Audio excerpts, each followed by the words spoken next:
स्वतंत्रता विकास की प्रथम सीढ़ी है। कोई देश, कोई व्यक्ति तब तक विकसित नहीं हो सकता जब तक कि उसे स्वतंत्रता न प्रदान की जाए। भारत आज जिस स्थान पर है, निश्चित रूप से यह तभी संभव हुआ जब वह स्वतंत्र हुआ। यदि वह पराधीन होता तो आज जहाँ पर वह है वहाँ पर कभी भी ना पहुँचता।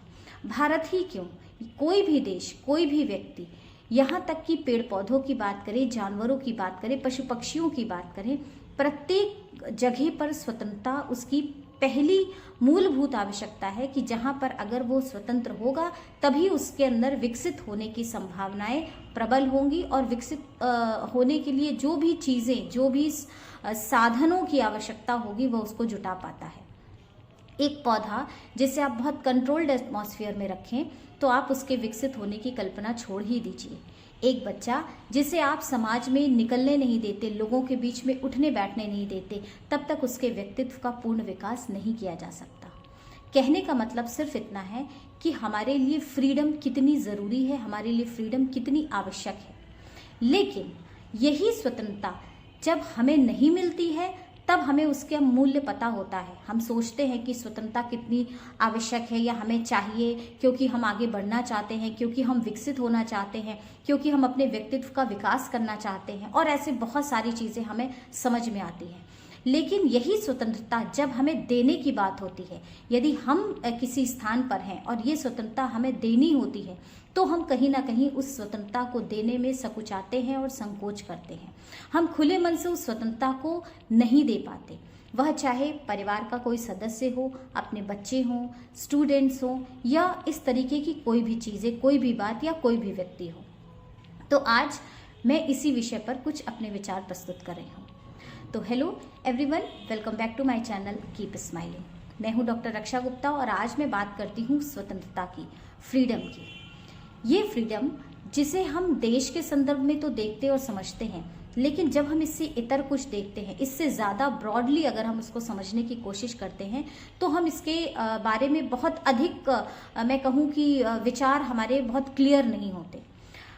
बात शुरू करते हैं घर से। एक घर में जब बच्चा बड़ा हो रहा होता है, जब वो समाज में अपनी उपस्थिति दर्ज करा रहा होता है, तो आजकल मैंने बहुत सारे ऐसे माता पिता को देखा है जब वो अपने बच्चे को इतना कंट्रोल्ड एटमॉस्फेयर देते हैं और उन्हें ऐसा लगता है कि यदि मैं उसे जो कुछ भी चाहिए, यदि मैं उसे सब कुछ प्रोवाइड करता रहूँगा या करती रहूँगी तो उस बच्चे का विकास बहुत बेहतर तरीके से होगा, वो एक जिम्मेदार नागरिक बनेगा और उसकी जो पर्सनालिटी होगी वो बहुत इफेक्टिव या कंप्लीट पर्सनालिटी होगी। तो आप मान करके चलिए, आपने उसको स्वतंत्रता नहीं दी समाज में घुलने मिलने की, आपने उसको स्वतंत्रता नहीं दी अपने विचार को उत्पन्न या अपने विचार को विकसित करने की, क्योंकि आपने उसको एक ऐसा कंट्रोल्ड एटमॉस्फेयर दिया जहां पर वो वही सोचेगा या वो वही करेगा जैसा कि आप चाहते हैं। और धीरे धीरे जब उस बंधन में बच्चा रहने का आदी हो जाता है तो उसे ये पता भी नहीं चलता, उसे ये ज्ञात भी नहीं होता कि मैं किसी बंधन में हूँ, क्योंकि उसने समाज में निकल करके समस्याओं को तो फेस ही नहीं किया। उसने समाज में कौन कौन से ऑब्स्टिकल्स उसके रास्ते में आने वाले हैं इसको तो उसने कभी फेस ही नहीं किया। और अगर उसने बाधाओं को पार करना नहीं सीखा तो आप जब तक हैं तब तक तो उसकी बाधाओं को पार कर लेंगे, लेकिन उसके बाद उसका क्या। तो निश्चित रूप से ये मान करके चलिए, यदि आप एक ऐसे माता पिता हैं कि आप अपने बच्चे को बहुत कंट्रोल्ड एटमॉस्फेयर दे रहे हैं, आपने सब कुछ उसको पहले से प्रोवाइड कर दिया है, उसे लैपटॉप चाहिए, उसे मोबाइल चाहिए, उसे घूमने जाना है, उसे ये ड्रेस खरीदनी है, उसे ये वॉच खरीदनी है, और आपने उसे सब चीज़ें प्रोवाइड कर दी, और उसके बाद आप उससे ये उम्मीद लगाते हैं कि उसके मार्क्स बहुत अच्छे आएँ या उसकी पर्सनालिटी बहुत अच्छी हो या उसके विचार ऐसे होने चाहिए, तब तक उसके विचार बिल्कुल भी उस तरह से नहीं होंगे जैसे कि उसके अपने मौलिक विचार होने चाहिए। यही बात अगर मैं बच्चों की बात करूं, और यही बात महिलाओं पर भी लागू होती है कि एक महिला, एक लड़की जब किसी दूसरे घर से किसी पराए घर में आती है, अगर वो अपने घर में रहती है तो माता पिता की जिम्मेदारी, और जब दूसरे घर में आती है तो हम सब उससे ये अपेक्षा करने लगते हैं कि ये बिल्कुल वैसा ही सोचेगी, ये बिल्कुल वैसा ही करेगी, ये बिल्कुल उसी तरीके से व्यवहार करेगी जैसा कि हम चाहते हैं, जैसा कि हम कहते हैं। क्यों? क्योंकि आपको उसकी स्वतंत्रता, उसके सोचने की स्वतंत्रता, उसके कार्य करने की शैली की स्वतंत्रता आप उसको एडजस्ट नहीं कर पाते, आप उसको आत्मसात नहीं कर पाते, आप उससे एसिमिलेट नहीं कर पाते। और जब आप ऐसा नहीं कर पाते हैं तो आप क्या करते हैं, बाउंड्रीज लगाते हैं, बंधन लगाते हैं, और आप उसको बाउंड करते हैं वैसा सोचने के लिए, वैसा करने के लिए जैसी कि वो नहीं है। और उसके बाद आप ये उम्मीद लगाते हैं कि वो उस तरीके की हो जैसा कि हम चाहते हैं, जैसा कि हमारे परिवार में रहा जाता है, या जैसा कि मैं हूँ, चाहे वो हस्बैंड हो, चाहे वो इन लॉज हो, या घर का कोई बड़ा या छोटा व्यक्ति हो। क्यों? क्योंकि आपने उसकी स्वतंत्रता छीन ली और उसके बाद आप उसके बहुत अच्छी पर्सनैलिटी की, बहुत अच्छे से व्यवहार करने की उससे आप उम्मीद रख रहे हो।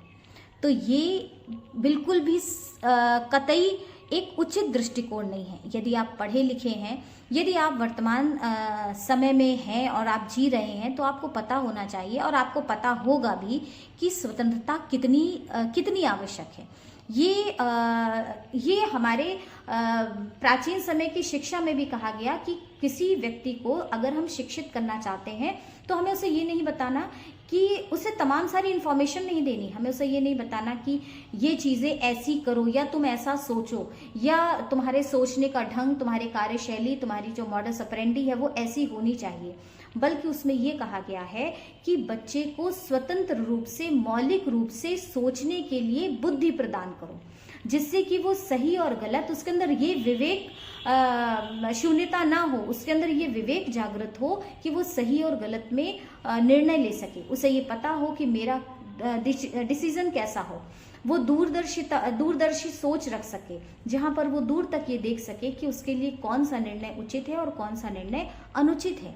तो ऐसी बहुत सारी चीजें हैं कि यदि हम किसी व्यक्ति से पहले स्वतंत्रता छीन लेते हैं और उसके बाद हम उससे ये उम्मीद रखते हैं कि वो एक बहुत बेहतरीन नागरिक बने, वो समाज के लिए बहुत उपयोगी हो, और ऐसी तमाम सारी चीज़ें हम उससे उम्मीद रखते हैं। तो आज से आप इस बात का ध्यान रखिए, यदि आप बच्चों के लिए ऐसे पेरेंट हैं, यदि आप ऐसे हस्बैंड हैं, या आप ऐसी वाइफ हैं। बहुत ऐसा भी होता है कि बहुत सारी जो पत्नियां होती हैं वो भी ऐसा सोचती हैं कि जैसा मैंने कहा वैसा दूसरा भी सोचे। तो ये बिल्कुल गलत दृष्टिकोण है। आप जिस परिवार से आई हैं, आप अपने संस्कारों के अकॉर्डिंग आई हैं, और दूसरा व्यक्ति भी की भी जो नर्चरिंग हुई है वो उसके परिवार के अकॉर्डिंग हुई है, और उसके बाद आप दोनों ने एक दूसरे को ऐसा सोच लिया कि ये मेरे अनुसार कार्य करे। तो बिल्कुल भी ऐसा नहीं करना है। मैं आपको बहुत एक अपना अनुभव इसी जगह शेयर करना चाहती हूँ कि जब मैं विवाह होने के बाद मैं अपने घर पे आई, तो मुझे बहुत टाइम तक ऐसा लगता रहता था कि जो मैं सोच रही हूँ वो ठीक है और सामने वाला गलत है। तो ऐसा नहीं, ऐसा सोचना चाहिए, इनको ऐसा नहीं, ऐसा करना चाहिए। लेकिन after some time I realised कि आई वॉज रॉन्ग, और I have to change my aspect. और मैंने उस पर काम किया। मैंने अपने बच्चों को, मैंने अपने घर के लोगों को, फिर मैंने सोचा कि यदि किसी के रहन सहन का तरीका, किसी के खाने पीने की आदतें, किसी के सोने जागने की जो चीज़ें हैं वो उसकी अपनी हैं, और वो उसको पूरी तरीके से, आप उसको सजेशन तो दे सकते हो, आप उसको सजेस्ट कर सकते हो, लेकिन आप उसको कंपेल नहीं कर सकते। और जिस दिन हमने अपने दिमाग में इस बात को बहुत अच्छे से बिठा लिया, बहुत अच्छे से आत्मसात कर लिया, तो हम प्रत्येक व्यक्ति की स्वतंत्रता का सम्मान करेंगे, और हम प्रत्येक व्यक्ति को स्वतंत्रता देंगे भी, चाहे वो हमारे बच्चे हों, चाहे वो हमारे घर के लोग हों, या वो कोई भी हो। तो आप मान करके चलिए, एक चाहे मैं छोटे से जानवरों की, किसी पशु पक्षियों की बात करूं कि हम घर में जब उनको ले आते हैं तो आपने उनकी स्वतंत्रता छीन ली। मुझे बहुत सारे ऐसे कई बार ऐसा होता है कि घर की छत पर कोई छोटा सा तोता गिरा होता मिल जाता है, या कोई चिड़िया होती है जो आ जाती है, और मैं उसको देखती हूँ, खिलाती हूँ, और उसके बाद मैं उसे पानी वानी पिलाने के बाद मैं उसे छोड़ देती हूँ, क्योंकि मुझे ऐसा लगता है कि नो डाउट मुझे बहुत अच्छा लग रहा है ये, लेकिन मैं इसको अगर अपने घर में रख लेती हूँ तो मैंने उसकी स्वतंत्रता का हनन किया।